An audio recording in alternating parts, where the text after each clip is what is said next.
Bienvenidos. En la clase de hoy vamos a tratar lo relacionado con el cálculo de propiedades termodinámicas de soluciones gaseosas ideales.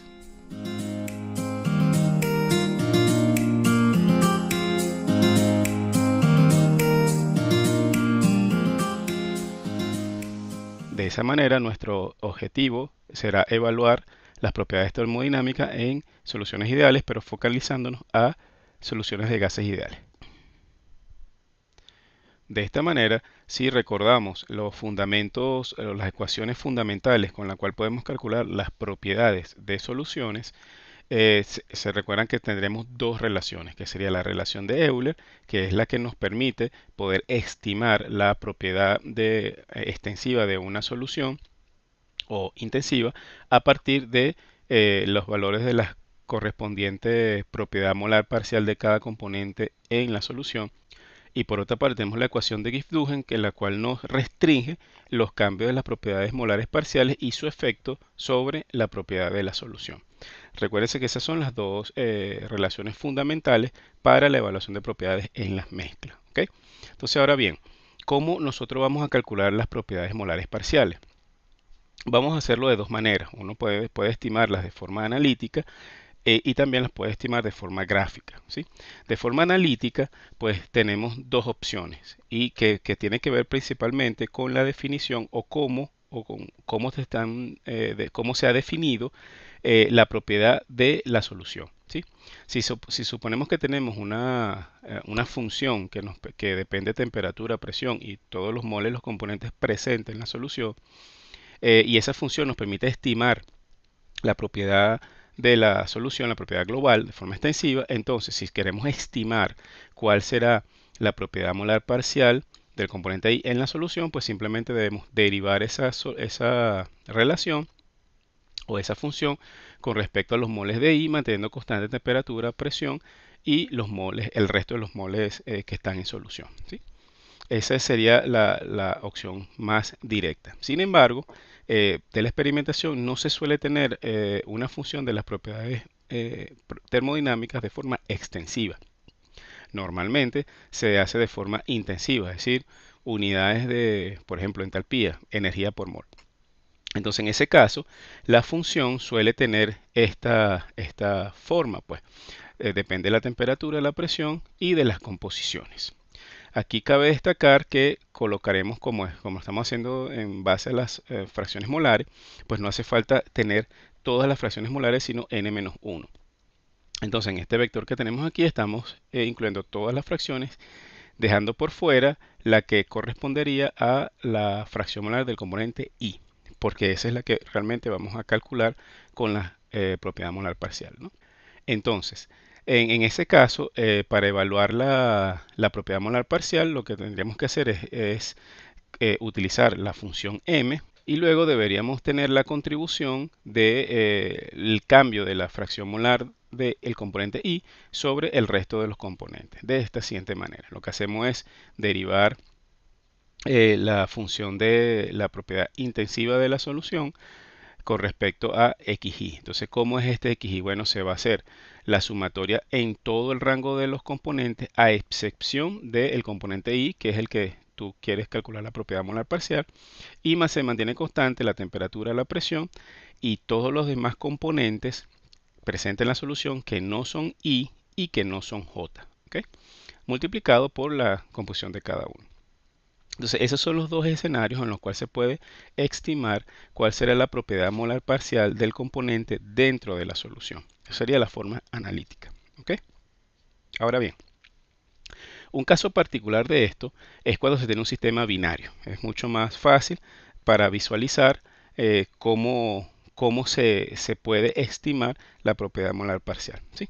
Entonces, si fuese binario, fíjense que lo que hacemos es desarrollar la ecuación que vimos anteriormente. Entonces, aquí sería la derivada de m con respecto a x2 multiplicado por x2 para estimar la propiedad molar parcial de 1 y de la misma manera se hace con la propiedad molar parcial de 2. ¿Okay?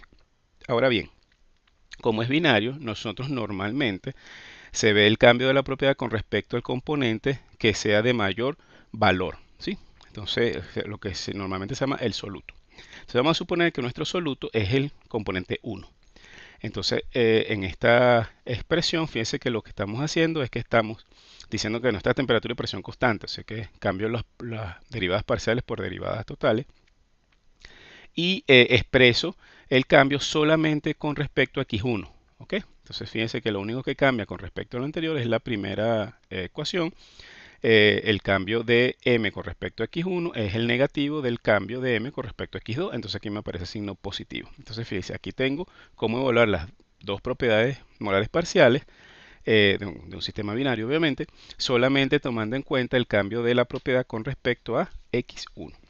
Si nosotros quisiéramos hacerlo de forma gráfica, fíjese que tenemos un gráfico como este, donde en el eje de las y tenemos el valor de la solución, de la propiedad de la solución, y en el eje de las x el cambio de la composición de x1. ¿Sí? Entonces fíjense, ¿qué es lo que estaremos graficando aquí? Bueno, si para una composición x1, ¿sí?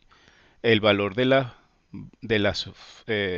propiedad sería m, este m que está aquí, y esto representa la pendiente. Entonces, eso sería la pendiente de x con respecto a x1. Entonces, eso es lo que tendríamos. Aquí tenemos todos los elementos que están en la solución, en las ecuaciones. Y lo que queremos hacer, bueno, con esta, de forma gráfica, cómo podemos estimar estos dos valores, las propiedades molares parciales de 1 y de 2. ¿Ok?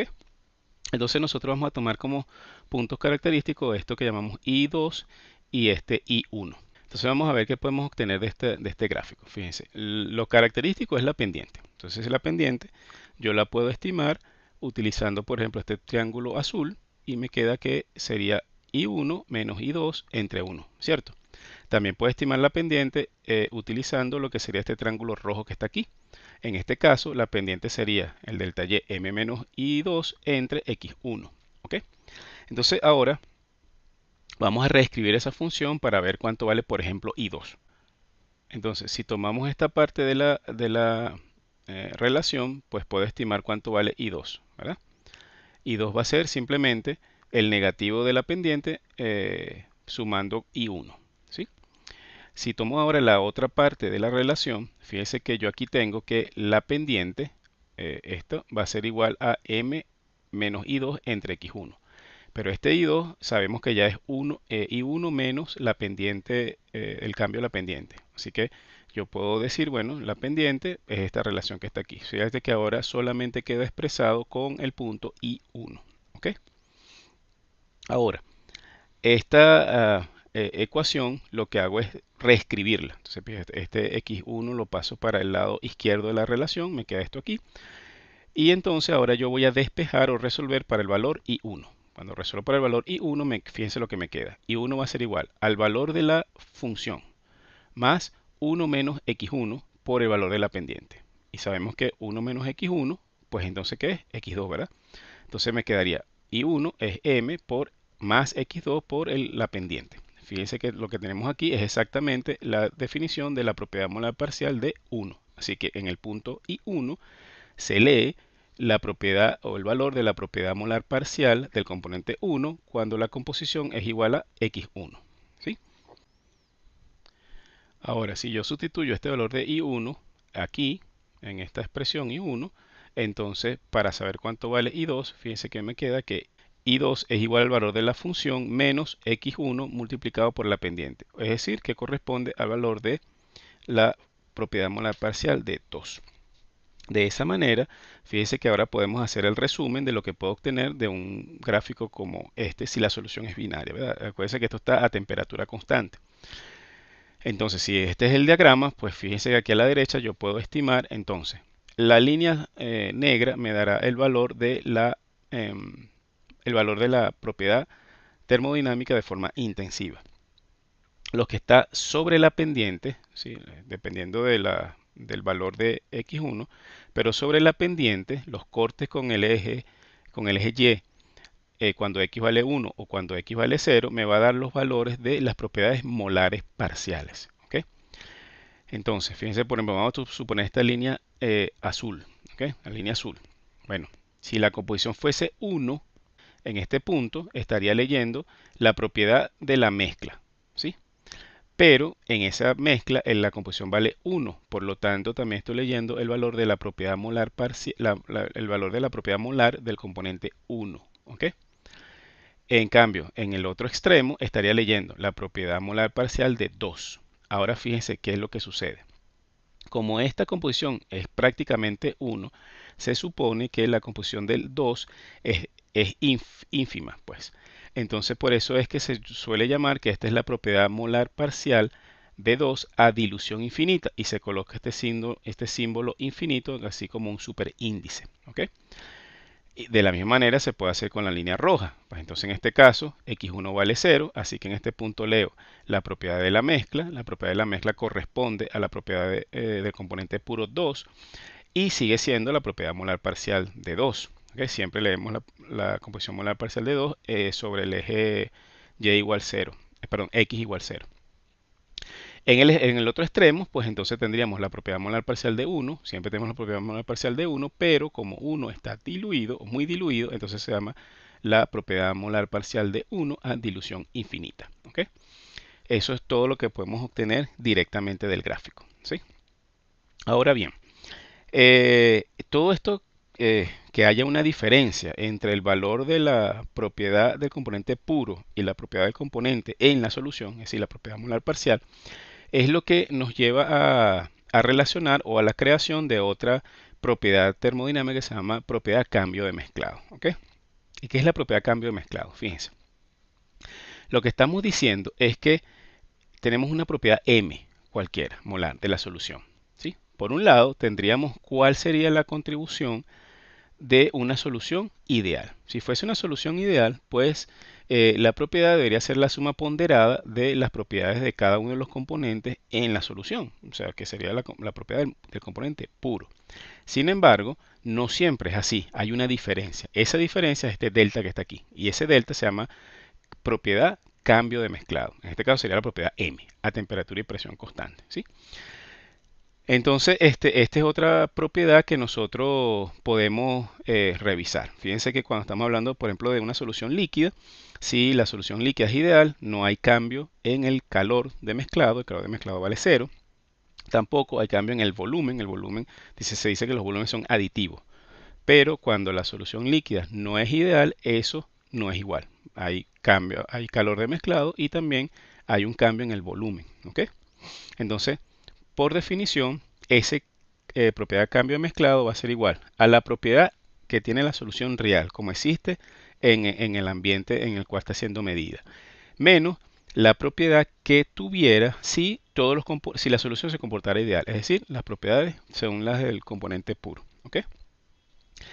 Gráficamente, ¿cómo sería? Fíjense, en el mismo diagrama anterior sería algo como esto. Si la solución fuese ideal, entonces la propiedad de la mezcla debería ser una línea recta que une directamente el punto A y B. El punto A, componente 1 completamente puro. El punto B, el componente 2 completamente puro. ¿Sí? En cambio, la curva es la que nos dice la propiedad real de la solución, es decir, lo que tienes en el experimento. Entonces, esta diferencia es lo que sería, en este caso, si estamos leyendo en el eje de las Y entalpía, pues este sería el cambio, el cambio de la entalpía de mezclado. ¿Sí?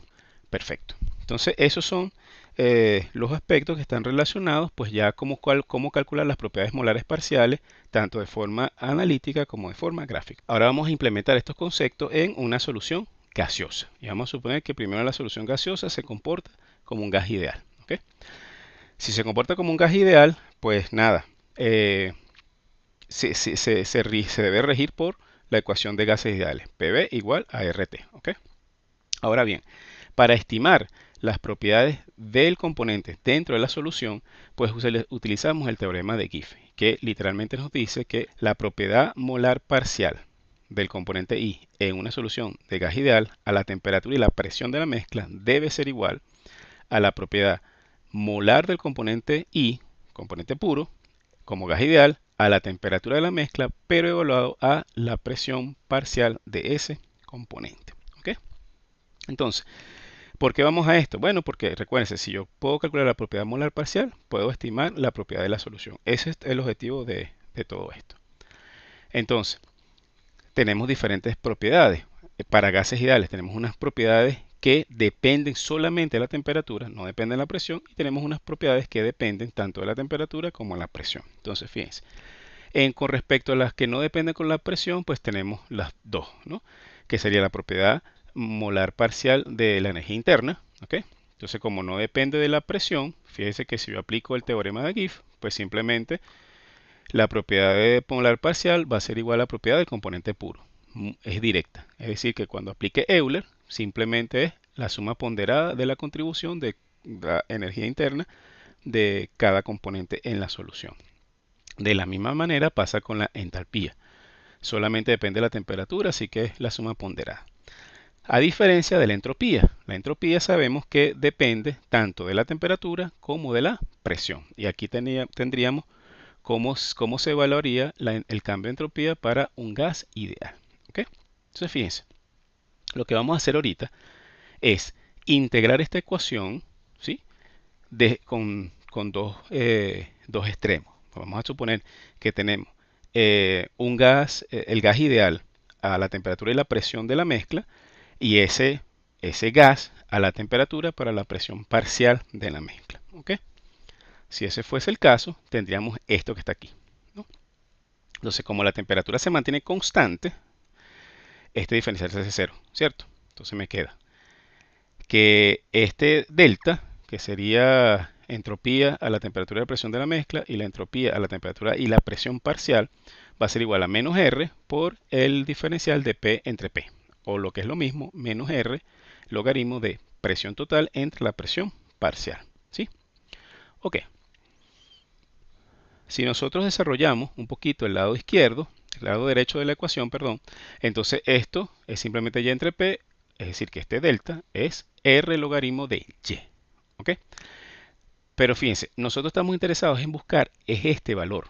Este es el que nos interesa. A partir de este, ¿ves? Fíjense que ese valor es el que tenemos en esta parte de la ecuación. Así que yo voy a despejar ese valor, ¿sí?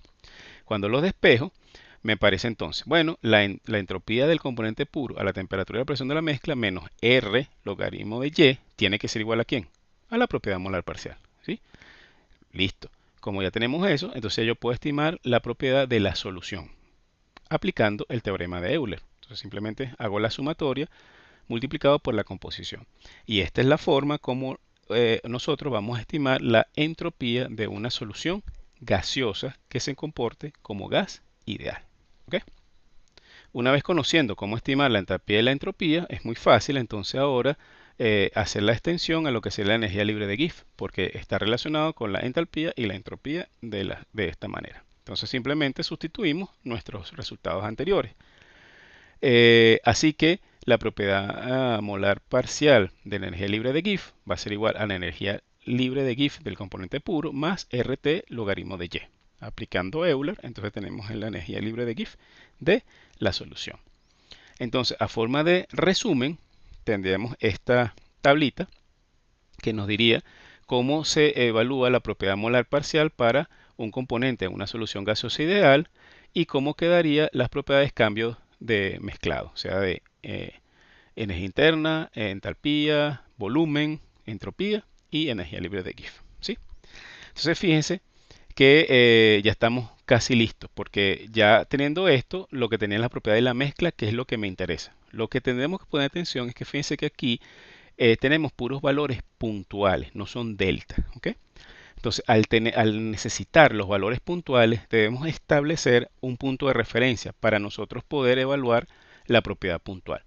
Entonces, el punto de referencia lo establecemos a nuestra discreción, pero normalmente tiene que estar definido por varios elementos, es decir, cuál es el estado de agregación, cuál es el valor de ese punto de referencia, cuál es la temperatura y la presión de referencia.